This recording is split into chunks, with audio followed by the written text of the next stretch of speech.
कहानी है अनचाहा बोझ भाग दो। वो भोली घरेलू लड़की दूसरी पढ़ी लिखी लड़कियों की तरह अपनी भावुकता पर नकेल कसना सीखी कहाँ पाई थी। परिवार अपनी नासमझियों का यह प्रतिफल सोच भी नहीं सकता था। सब हताश थे, विशेषकर आकाश बहुत व्याकुल हो उठा था। उसे बार बार पश्चाताप होता कि काश उसने थोड़ा अधिक समय दे दिया होता अनु को, तो उसे यूं मरना न पड़ता। अनु की आत्महत्या के ठीक 1 बरस बाद अनु के तीसरे यानी सबसे छोटे भाई आकाश की पहली संतान उसकी बेटी ने जन्म लिया। बच्ची की झलक मात्र ही परिवार का दिल बैठाने के लिए काफी थी।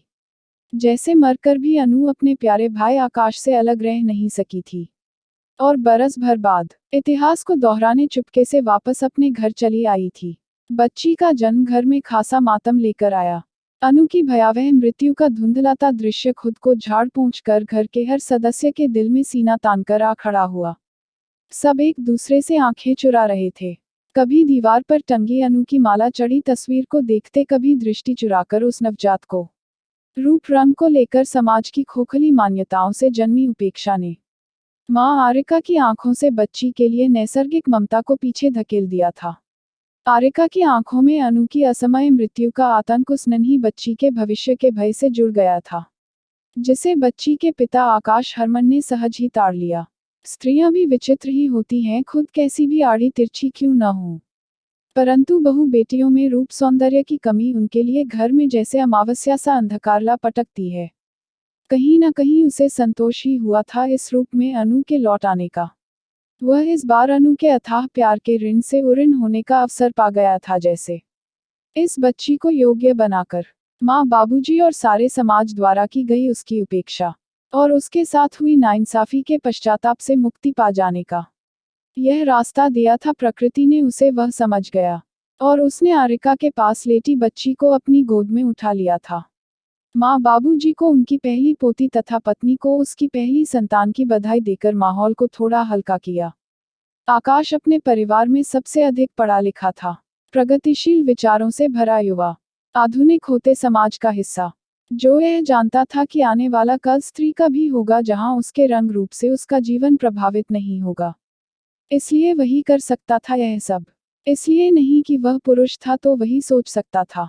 एक स्त्री, वो भी माँ, अपनी बेटी के लिए जरा भी नर्म नहीं थी।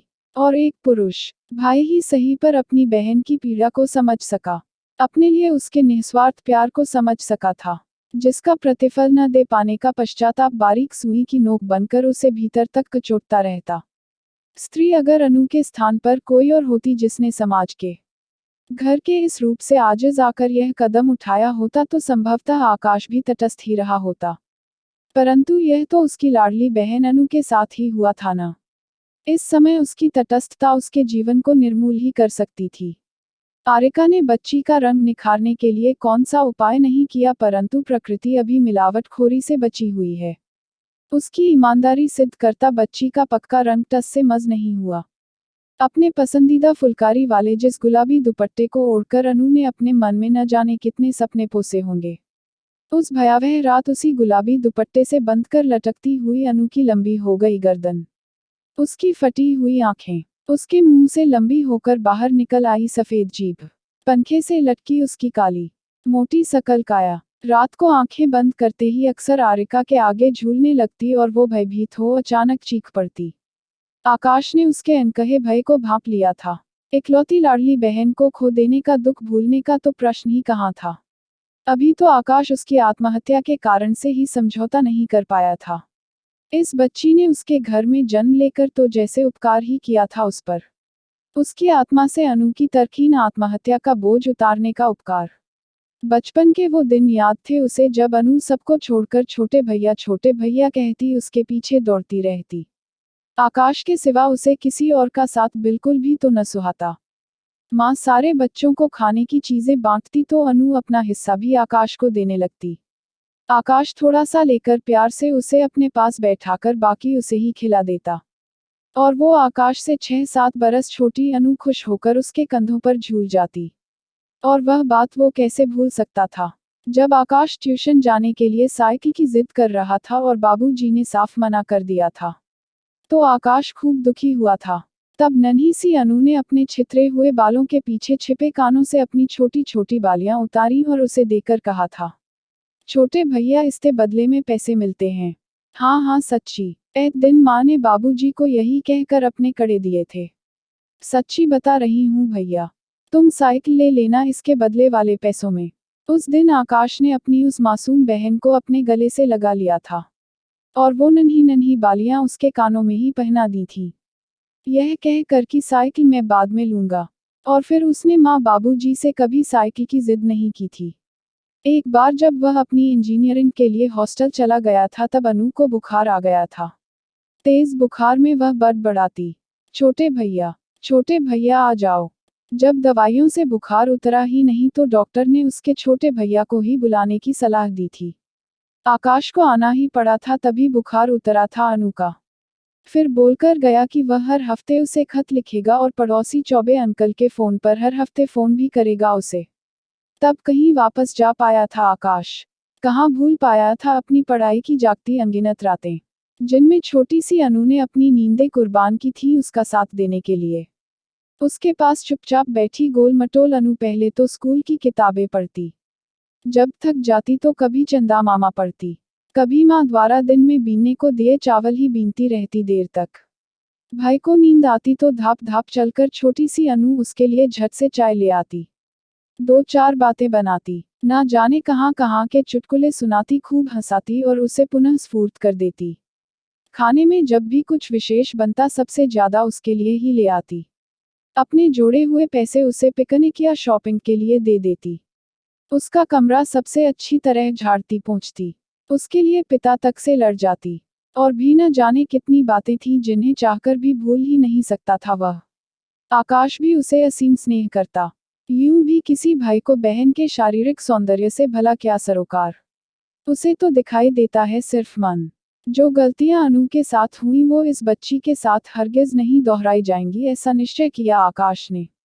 माता पिता और पत्नी के लाख आग्रहों के बावजूद आकाश ने किसी दूसरी संतान के विषय में सोचा तक नहीं। अपनी वंश परंपरा का संवाहक उसने अपनी बेटी को ही बनाया।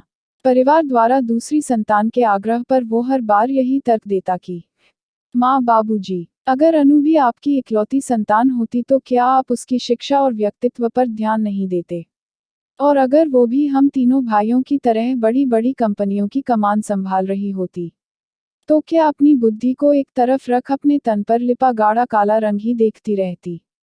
85 पढ़े लिखे लोगों की मुखिया बनकर अपने करियर के चमचमाते प्रभात के आगे तन पर चढ़ी सांझ को ही हावी होने देती खुद पर। बेटी की अधिकतम जिम्मेदारियां उसने स्वयं उठाने का उद्घोष कर दिया था घर में। पंडित से नामकरण न करवाकर नाम भी स्वयं ही रखा, मीरा हरमन। माँ ने समझाना चाहा, बेटियां तो माँ के सानिध्य में ही ठीक पलती हैं बेटा। आकाश स्वयं को पल भर भी तो नहीं रोक सका था माँ को कड़वा उत्तर दिए बगैर। इस बच्ची के लिए आरिका की आंखों में मैंने वही तिरस्कार देखा है माँ, जो अनु के लिए कोई लड़का न मिलने पर तुम्हारी आंखों में आ गया था उसके लिए। क्षमा करना माँ, तुम स्त्री होकर भी क्या अपनी इकलौती मासूम बेटी का दुख समझ पाई थी? अगर तुम अड़ गई होती कि बेटों की तरह ही तुम्हारी बेटी भी उच्च शिक्षा लेगी तो क्या बाबूजी को मानना नहीं पड़ता? आकाश, अपने भीतर तेजाब से खौलते अपराधबोध से तिलमिलाकर माँ ने आकाश को रोकना चाहा, परंतु वह रोक नहीं सकी थी उसे, बल्कि वह और भी उग्र होकर बोला था, तुम चुप रहो माँ। माँ होकर भी कहाँ देख पाई थी तुम अनु के भीतर की बेचैनी, कि अपने काले रंग को बस जरा सा निखार लेने की कितनी ललक होने लगी थी उसे अपने अंतिम दिनों में। मैंने देखा था उसे घोर अवसाद में घिरकर चुपके चुपके अकेले आंसू बहाते हुए। पुरुष होकर भी मैंने महसूस की थी उसकी छोटी छोटी आंखों में समाये विकराल विवशता। हाँ मैंने देखी थी उसके सती शांत व्यवहार के भीतर कलेजा चीर देने वाली भयानक उथल पुथल। मुझसे छिपा नहीं था उसकी फीकी मुस्कान के पीछे का तड़पा कर रख देने वाला भयानक रुदन। मैं उसका प्यारा भाई ही सही, पर था तो पुरुष ही। कैसे कह पाती वो निरीह अपने मन की सब कुछ खोलकर मुझसे? आकाश, अब बस भी कर। माँ अपने कानों पर हाथ रखकर रोने लगी थी। तुम कहती हो मैं अपनी इस नन्ही सी बच्ची को आरिका के भरोसे छोड़ दूं? नहीं माँ, मैं अनु को दोबारा मरने नहीं दे सकता। ऐसी ही अच्छी कहानी देखने के लिए इस कार्ड पर क्लिक कीजिए।